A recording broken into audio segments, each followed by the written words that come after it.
हे आहे गोकुळचं श्रीखंड. अगदी जिभेवर रेंगाळणार. जिभेवरच नाही तर मनावरही रेंगाळणार. गोकुळ श्रीखंड, मनावर रेंगाळणार.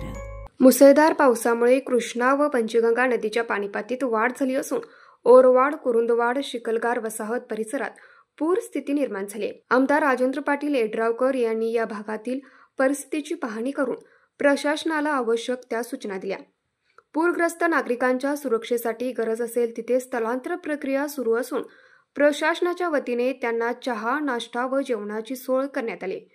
जनावरांचेही सुरक्षित ठिकाणी स्थलांतर करण्यात येत असून त्यांच्या चाऱ्याची व्यवस्था केली आहे. या गंभीर परिस्थितीत नागरिकांनी प्रशासनाकडून दिलेल्या सूचनांचे काटेकोर पालन करावे. गरज नसताना घराबाहेर पडू नये. सध्या परिस्थिती नियंत्रणात असली तरीही सतर्क राहणे आवश्यक आहे. तरी नदीकाठील गावातील नागरिकांनी दक्ष राहण्याच्या सूचना आमदार राजेंद्र पाटील येड्रावकर यांनी दिल्या आहेत. न्यूज मराठी 24 साठी विनोद शिंगे, हातकणंगले.